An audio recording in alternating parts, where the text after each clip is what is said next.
Excellent. Welcome to the TADSummit Innovators. We have Kim, who has a very interesting background. So what I'm going to suggest is, Kim, please introduce yourself. Yeah, so my name is Kim Crawley. It's kind of weird for me to be saying this because I don't think it's completely sunken into my psyche yet. It's been almost a year now, but Mhm. I am a professor of Oh, cybersecurity at the Open Institute of Technology, excellent. where Congratulations. I teach the introductory cybersecurity course in a master's degree program. So Mhm.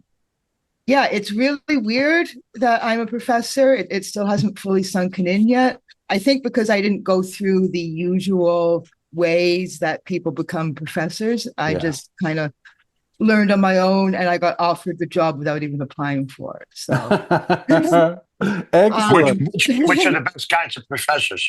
Not that I'm an expert on professors, but real world experience is priceless. Most professors, there's the old saying, you know, you Yeah. can't do teach. my whole career, though, has basically been sharing information and teaching. Mhm. I'm Okay. okay at some things that some people would consider to be hacking. Mhm. Like last year, I spent, like in 2023, not in the Yeah. year that's almost past 2024, I Mhm. spent several months deploying my own like AWS, Azure, and Google Cloud Platform instances Mhm.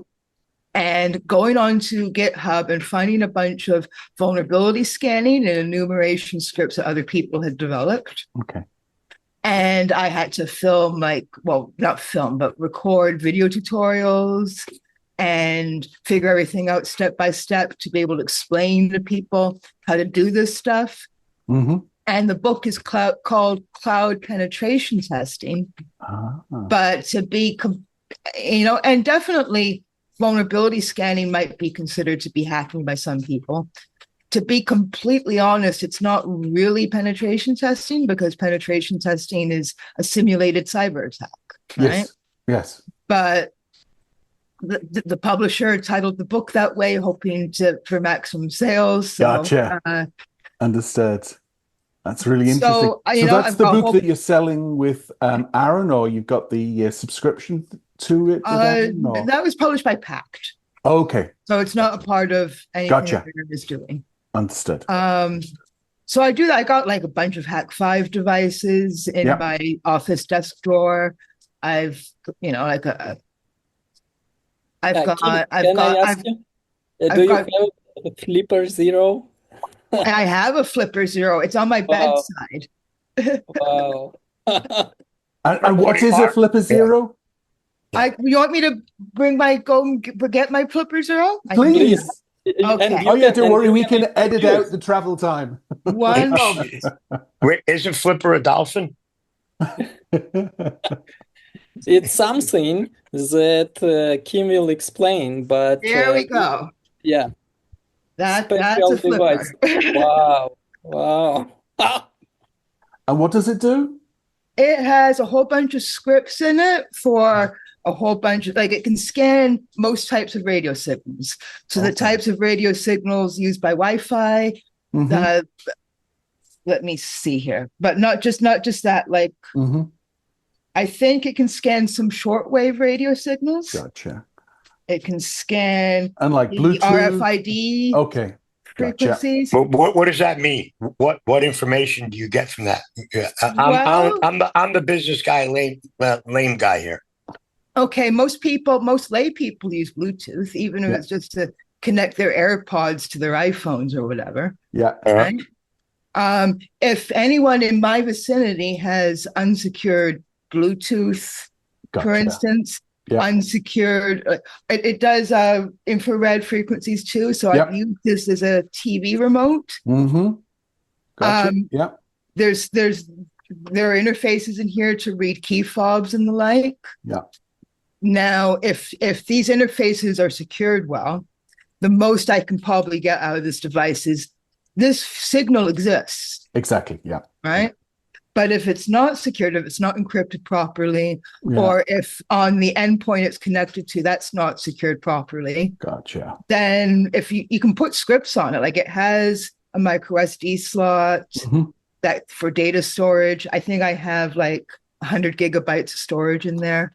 And there are all kinds of scripts that people develop that Yep. you can run off of a flipper. Gotcha. This device was actually almost, they were talking about it in Canadian government, almost banning the device in Canada Oh, last year. So gotcha. I panic bought.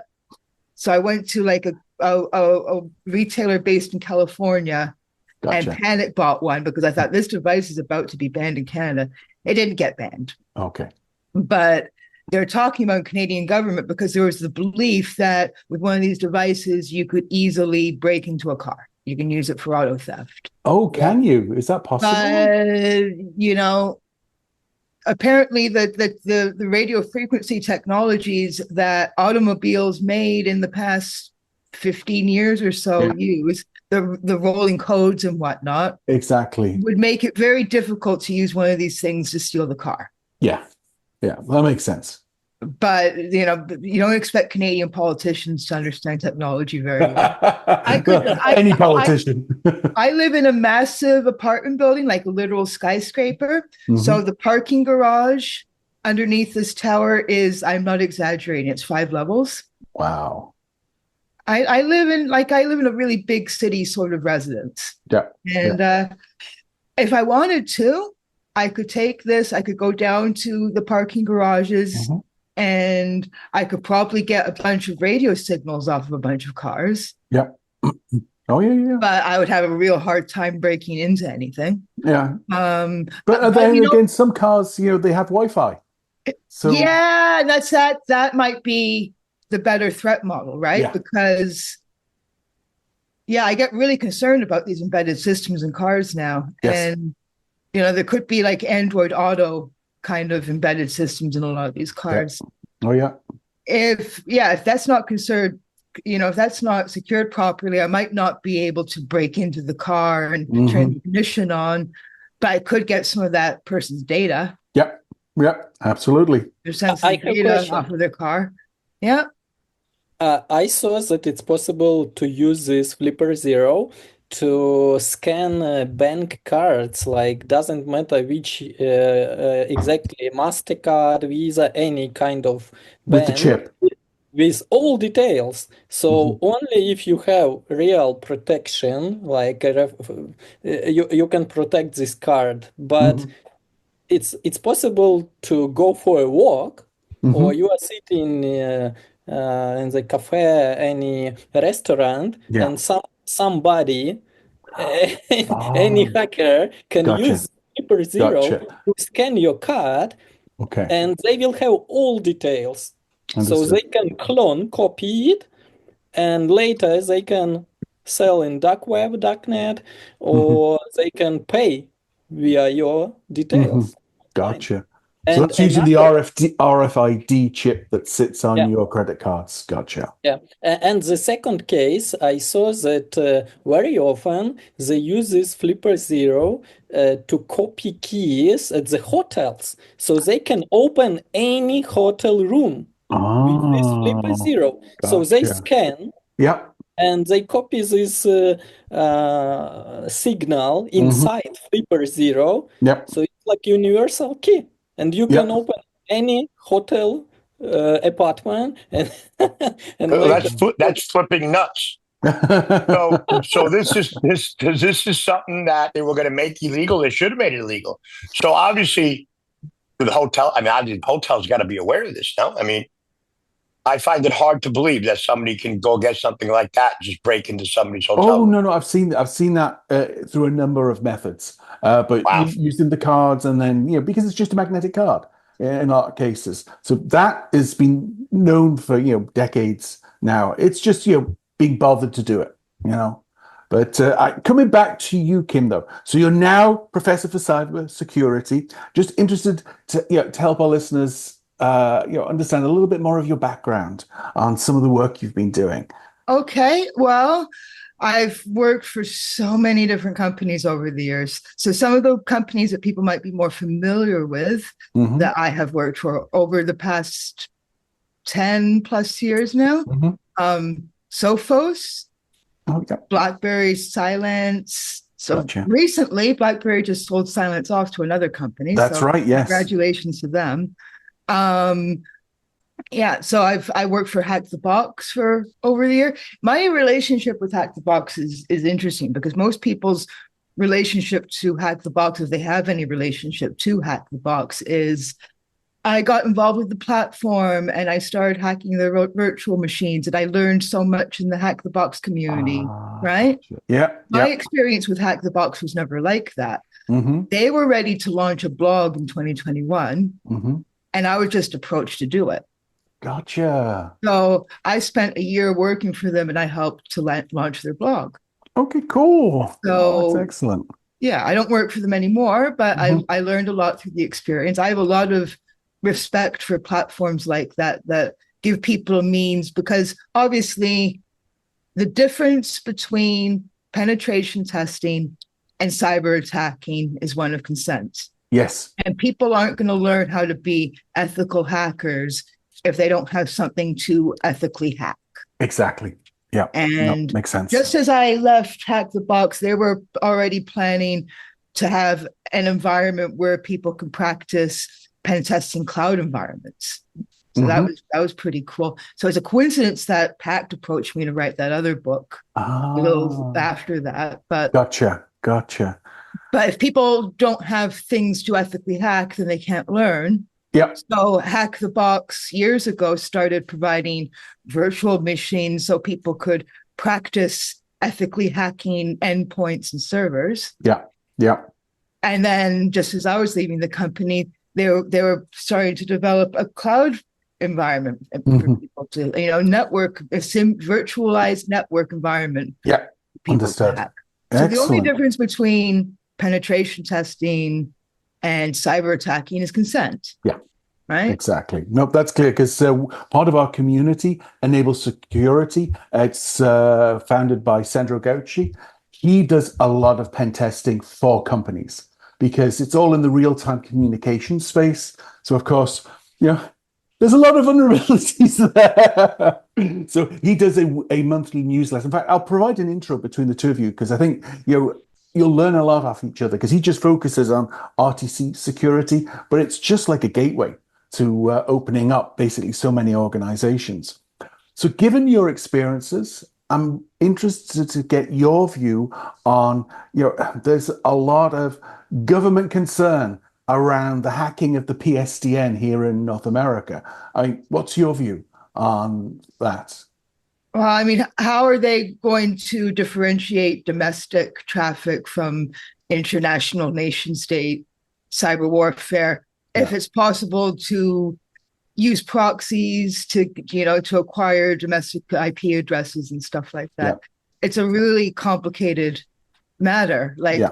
I would assume, for instance, hypothetically, some North Korean cyber attacker Hmm. is not going to be penetrating a network from an IP address that's anywhere close to North Korea. No, absolutely. Yeah. Right? It's like, here I am. So unless a really thorough investigation is done, you can't really tell the difference Yes. between whether it's your own domestic cyber criminals or whether it's Yeah. international. That's Gotcha. funny you said that. I just saw a piece where there's some argument on, and I guess this is going down a different rabbit hole on, the government is basically telling you to deploy encrypted messaging. Now, I was talking to Rick Joyce. My partner was the former chief counsel, head of cybersecurity for the Coast Guard. And he's like, look, it's basically illegal. They need to store all these texts. So on one side, you're telling you deploy this for disappearing messages. On the other side, they're saying you can't do that. That's illegal. So you've got I don't really think we're getting the facts. It's kind of like these drones. They went from being China to aliens, now to just guys, it's a hobby. Guys, this is flying drones around. I don't think we actually really know the truth. I think they're pretty sure, though, with the China hack because on what they've done and the intercepting of messages. But I'd love to hear your thoughts on that. So you're basically saying they don't really know where it came from. Yeah. Is that your opinion? I would believe that any of that sort of traffic would be obfuscated through proxies and whatnot. Yeah. So it's here. Yeah. And there are plenty of reasons why domestic cyber attackers might be motivated as well. Mm-hmm. For the FBI to tell the public, do not send text messages is maybe one of the most insane things I've ever heard, even more so than the drones. They're telling you don't send text messages. Send text messages that disappear and that are encrypted. Basically, it's crazy.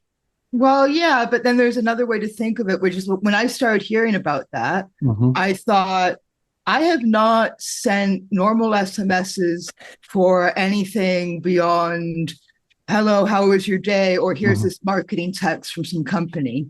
Or I've gotten phishing as well. Yeah. Right? Oh, yeah, absolutely. But there's 180 billion text messages a month. The average American, every Swiftie and even the people in Washington, D.C., they're not using these encrypted apps. So that's really scary to me. That's really scary to me. That's interesting. Because I remember like around 2010 or so, there was a real push to encourage people who deploy web servers. And whatnot, and for web browser developers to make HTTPS standard over unencrypted HTTP. Yes. And that should be a no-brainer to anyone who gives cybersecurity is sending your data through ciphertext is always preferable. Right? And now it looks real bad on a website and it really hurts their SEO to have only HTTP as an interface. Exactly. When I started using the web in the mid-90s, HTTPS was only used when a credit card number was being processed or something. Exactly. And then in Netscape Navigator, there'd be like the big lock symbol that would show up. You are making a secure transaction, right? But now the common wisdom is all of our online communication should be encrypted. So I use Signal. I'm a big fan of Signal. I've donated money to Signal. I really respect Meredith Whittaker a great deal. And I have, if someone was, you could easily acquire my SMS records if you know what you're doing. Because I don't have control over any of that. Beyond my endpoint. It's all completely innocuous stuff. The only thing that would concern me is the one-time passcodes I may have been sent, but then those expire. Yes, so you get a bunch of OTPs that expired like a month ago. Exactly. Right. But when I use Signal for everything. Like if I get an SMS, it's not me trying to get an SMS sent to me. Right. When the people who I care about, my everyday communications on my phone are all through Signal. Gotcha. Sorry to interrupt you, but it seems you didn't see this in news, but unfortunately Signal was hacked here in Ukraine, and some military guys that they used Signal as a secured encrypted communication in a real-time war. It was hacked. So after that case, I cannot trust Signal. It's a good secured application, but I am afraid that it's not 100% secured. If Russians and Chinese together hacked military secured signals, it's possible to hack it. And they have this you can say 0-day exploit, you can call it as you wish, but they got access. It was hacked. You can search, you can you can see this case. It was publicly announced. Gotcha. How long ago? I have one question to Kim. I remember millions of phishing SMS from Canada to the United States, and they masked all that stuff, not just like marketing, they called it penetration testing only for opt-in Oh. customers. So in case of court, they showed some lists with signatures that end users, every SIM card, it was opt-in to receive all those messages. But also, I was surprised that numbers from Canada look this similar or almost the same like in the United States. So it was without any difference how they manipulated this. I don't know, and maybe that exactly happened what Kim explained us today, that they use some proxies, Yes. VPN, they mask it. Well, here's breaking news. August 2022, Signal experienced a security breach when a phishing attack on, wait for it, why so Twilio? The company that handles the phone number verification for Signal allowed hackers to potentially access the phone numbers of around 1,900 Signal users. Wow. I'll find that link. Yeah, just Google, was Signal hacked? Yeah. Crazy. Interesting. Okay, so now we're out with Signal. WhatsApp's been hacked. What do we I got would left? not trust. Now, this is going to be a bit of a controversial statement. I would not trust WhatsApp. WhatsApp uses the protocol that Signal uses, to the best of my Well, knowledge. I wouldn't trust Suckface. So at the end of the day, I don't know, whatever they're doing over there, that guy's creepy. Yeah. So the problem is WhatsApp is owned by Meta. Yeah. So I'm sure the data in transit, because of the protocol they're using, which is the same as what Signal uses, Yes. it's wonderful. I'm sure that's very well encrypted data in transit. I don't trust WhatsApp's back end. No question about it. I 100% agree with you. I 100% don't agree with trust you. any of them. Zero trust. all messengers. and then that's why you run your own basically matrix server. So we got to get like cups with strings and start talking to each other. No, we don't need to go that far back. But I mean, Apple internally, they say is very safe. Would you say that is correct? Apple to Apple? I mean, I guess it's always been in Apple's best interest corporately for the, ever since the iPhone, to keep customer data well secure, as long as that coincides with Apple's corporate interests. Yeah. Right? I'm sure, like on iCloud and whatnot, if accessing customer data is in Apple's best interest, they will. Right. And obviously, if they get a warrant from the police, like a search warrant, they're going to give that up to the cops. Exactly. Right. So random cyber threat actors, I'm sure Apple's platforms are very secure. Yeah. Right. Yeah.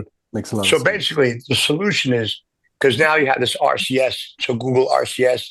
The big thing in our industry was Google RCS and the EU forcing Apple to integrate so we'd be able to talk to each other. Now the FBI is saying you're not safe between RCS and Apple. So I think your solution, what I'm hearing, is everybody get an Apple phone and we're good. It's interesting because earlier this year, I was working for a company that produces special secured encrypted phones, and I was writing some documentation. The only reason why I'd be kind of hesitant about iPhones is because of how closed the platform is. The Apple Corporation would not be very happy with the idea of you like modding their disk images. Correct. Yeah. I'm sure their on-disk encryption is excellent, and we've heard all kinds of stories about law enforcement trying to crack the encryption on iPhones and not being successful at it because it's such a cipher and so well implemented. Yeah. But if you want to mod an iOS disk image to make a special encrypted mod of iOS, Apple's not going to cooperate with that. Yeah. I really strongly dislike the Google Corp. I don't trust them. But because they use a Linux kernel, that forces their platform to be more moddable. Yeah. They can't claim ownership over the Linux kernel. Yeah. And the drivers have to interface with the Linux kernel, Yeah. right? Yeah. So all the companies that are producing specially secured phones, they're not using Apple's platform. They're using modified Android implementations. The most Yes. important thing is they remove or they disable Google Play services hardware. You could get an iPhone. I could, yeah. I like what I've been hearing out of Cupertino about how Apple is embracing Gen AI to the same extent of, you know, Google and Amazon and Microsoft. But I feel a little more familiar with modded Android. Yeah. Mhm. Yeah. So yeah. And who knows if Apple's corporate strategy might change at some point. Yeah. So we have a lot of CPaaS companies. So a marketing company sends you a message on SMS to interact, correct? Not just a notification. They're telling people not to text, but they're not telling people not to send you interactive communications via CPaaS, right? So nobody's saying, they're saying, go get WhatsApp, go get Signal, go get Element, go get Matrix, go get whatever it is. But what about the companies that are sending, that you're consenting to getting messages, which could easily be spoofed, and now you're interacting through SMS? Do you see that being solved? Or everybody, it's just like the Wild West. And I think lay people need to be educated to be very careful about what they say on SMS because it's not secured properly, right? Yeah. So I won't say anything on SMS beyond, yeah, good morning, goodbye. yeah, but lay Right. people is 90% of the public, and especially kids today. Kids today don't get it. They don't know. They're all texting like nuts, right? You know what really scares me about the kids these days? I'm a little bit older than I look. Like I'm 40, so I'm not exactly the same generation as like the 20-year-olds now. Mm-hmm. And I've been hearing from other professors, not necessarily at my school, but at other schools, that their kids, their students don't know how to use web search. So they are using ChatGPT as if it was web search. 100%. And that scares me. Wait a minute. TikTok, I think, is like 30% of the world's search now. TikTok. Yeah. What's going to happen when, you know, TikTok's going to be banned in the US in a couple of weeks? I don't think it's going to happen. There's too many free speech issues. I've been watching that. There's too many senators. There's, you know, I mean, the new guy just basically said, you know, I kind of like it. It helped me get elected. So I don't know. I don't know what's going on with the China hack, the drones, and everything else. I think what I specifically wanted to understand is how does this matter to the CPaaS companies, the messaging industry, because they charge termination fees. So for our audience, Alan, how does this affect Twilio? How does it affect all these companies that are using those channels to connect with you? So don't text them back. Don't tell people don't text back. We've been here before where the NSA basically depreciated using SMS for one-time passcodes years ago. And did it change people's behavior? No. Everybody continued. It's like, yeah. You know, the threat, and this is what we covered a couple of months ago at TADSummit, is this can be exposed in real time on the dark web. So you get an API. The awareness and the amount of fraud, I've been watching it. Articles in the Washington Post, you know, $400 million per day being stolen from people. Right now, you've got organizations that are starting for support for people that are getting robbed. I think the theft, and now with, you know, new AI cloning, I think has gotten to a point where people are going to start being afraid of their phone. The word is spreading. You know, you've got. So what happened before, I think, is crossed the line. Too many people and too many people know somebody who's lost all their money, some of their money, or what have you. So I think we've crossed that bridge to where it's not just, don't worry about it. Wasn't me. I think you got to that point. But it's a complex. Oh, go for it, Bogdan. I have a question to Kim, one very specific, interesting question, I guess. I'm reading her book, about hackers culture. Mhm. Aw, I love this book. I highly recommend to read. We'll have the Uh, link. yeah, and as I know, Kim communicated with both like black hats and Mhm. white hats, ethical hackers, and there is some small, really small difference between crossing this street between ethical hacking when you have access to the dark net, dark web, and you Yeah. can buy, resell everything you want, you can find any tools and use it non-ethically. So my question is, especially for kids, because they born with laptops, with smartphones now, how for their parents it's possible to protect them from all those dark places, from this dark web. It's so deep, it's so attractive. They don't want to listen nothing. They never will listen their parents, their grandparents, and they will try to use, for example,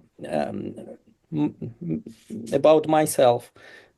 15 years ago, around like that, at school, with my first computer, I saw some videos. I downloaded them from, of course, non-official, no Coursera or any courses.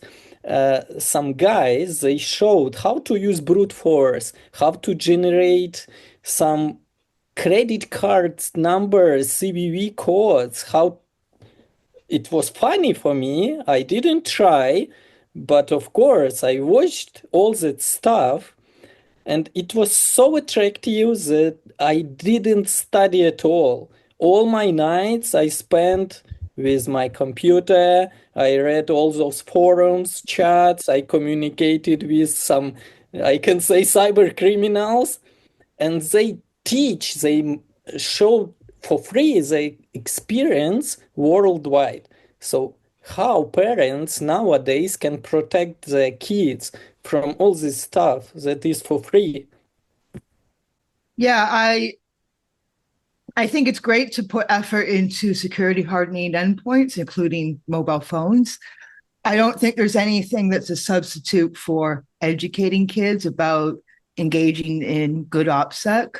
Yeah. And I know that there are predators online who target children because I was one of those targeted children in the early 90s. Okay. And so I learned a lot from that experience because, like, people didn't know in like 1995 that some kid could meet a pedophile on IRC, right? Yeah. And this is not going to be something that all parents might want to hear, but coercion is not always going to be an effective strategy with your kids. Yeah. Your kids need to be able to trust you. Yeah. If there is someone online who is interacting with your children in an inappropriate way, your children should have a loving, trusting relationship with you that they feel comfortable with telling you about it. Yeah. When some 50-year-old guy was going after me when I was like 12, I think I was 14, I probably blacked a lot of this experience out from my mind. Yeah. I got in trouble with my parents and my teacher. So I was the bad, bad girl. Yeah. If your child is being targeted by a pedophile online, do not for 1 second make your kid feel like they did anything wrong, Yeah. that they're in the bad, that they're a bad person, that they're a slutty little girl, that they should be ashamed. All of your ire should be on creep who is creeping on your kid. 100%. I actually am going to put you in touch with somebody. I know a guy whose only mission is what he does is he notifies parents when their kids are being notified. So he has a business, other businesses, and in his spare time, he makes it his mission to notify. He's not a cop. He's not looking to arrest anybody. He's just looking to notify parents when suspected pedophiles or people are on these lists are actually contacting those kids. So one of the coolest things I've ever heard what this guy is doing. I don't even know if I'm supposed to tell anybody, but he does that. And I'm like, wow, that's pretty amazing. And he's like, look, there's just no way of stopping it. But you're right. Look, there's a lot going on right now. Even victims that are getting robbed. I mean, you have some stuff I read with Debbie Cox and some other stuff. People who are getting robbed and losing their life in a romance scam or something like that, they're being shunned. Like, oh, it's your fault. Like, what do you mean it's my fault? You know, so there's a lot of that stigma. I agree with you. That stigma is disgraceful. And I think that's a societal problem. I don't think that's just comes with ignorance. Yeah, Kim hit the nail on the head. It's education, and it needs to be broad education. It's part of, the thing I love, the school my son's at is, all the life skills they educate on, all the sensitive topics they educate on. So as a 14-year-old boy, they just have insight and maturity that's because of the education. So they make informed choices. They just don't, do something dopey, and also, I mean, it's your responsibility as a parent to bring them up with a moral code. So they go, yes, okay, this is fun, but it's theft. Full stop. So I think education. Quote. Go for it, Lotan. Let me please repeat one small question. And sorry, because it was so long and I explained that example. So, Kim, can you please tell us why ethical hackers very often transformed and cross the street and join black hats? Why they become groups of hackers? As you know, thousands of black hats now, they state-sponsored groups. Yes. It's not a personal individuals, but state-sponsored groups, not only in China, but in many countries. And they have so powerful attacks. Is it only one reason, money, or they have other, I don't know. Motivations. Yeah, motivations. Maybe you can here tell us. I've written reports about this for Siemens recently and whatnot. Okay. I would say the majority of cyber attacks are financially motivated. Okay. And if you've got some really broke hackers, then they can be persuaded to engage in cyber crime for survival money, definitely. Gotcha. Understood. So yeah, I would consider the financial motivation first. If there is a way for the attackers to financially profit from what they're doing.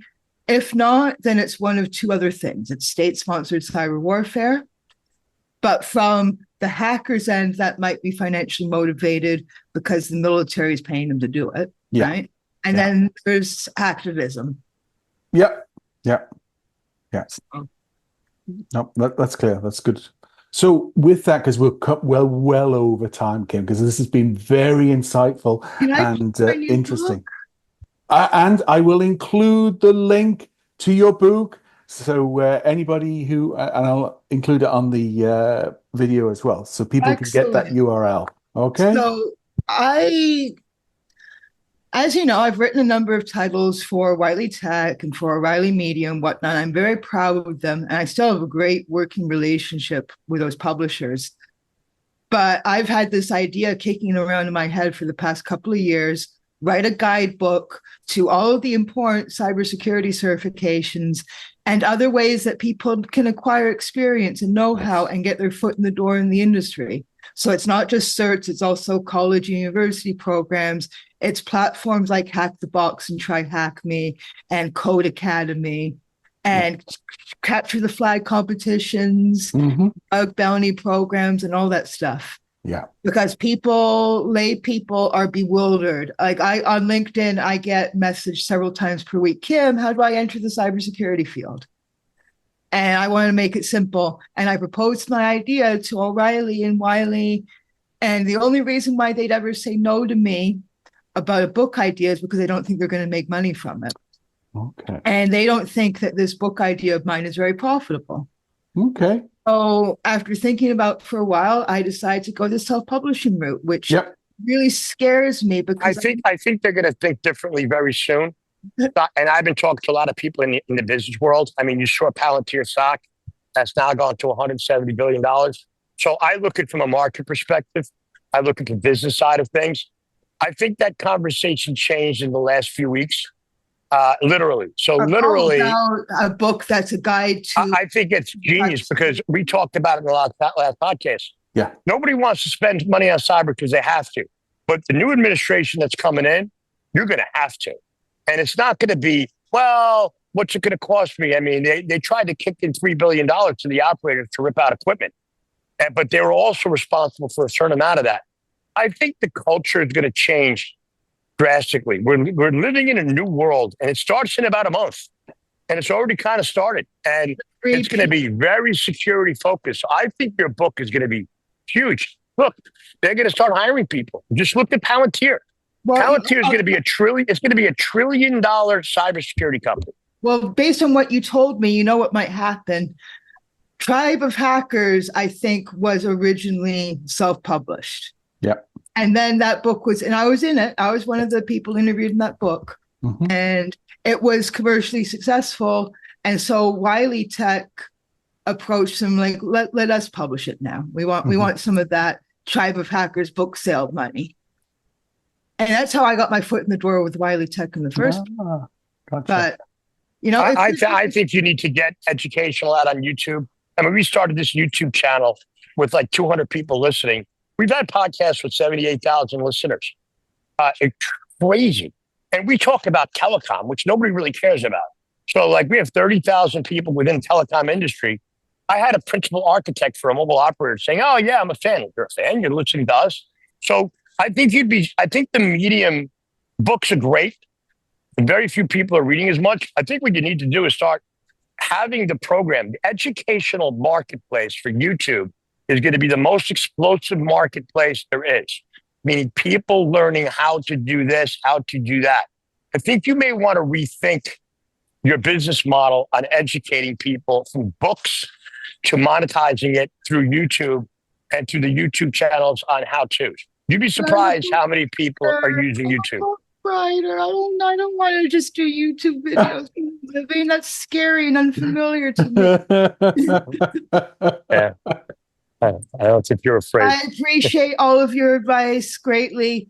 The Kickstarter, my Kickstarter launched a couple of days ago. I'm already like 20% funded. Cool. So yeah, if you could share, I put the link in the chat. And it'll be there on the blog and included in the video. So again, thank you so much, Kim. Maybe if this book is a success, then maybe O'Reilly or Wiley will get back to me and be like, could you actually let us publish it now? Fingers crossed. And we'll do our best to help you make that happen for you. Okay, Kim? Thank you very much, Alan. You have a great day. Bye-bye. Thank you, everyone.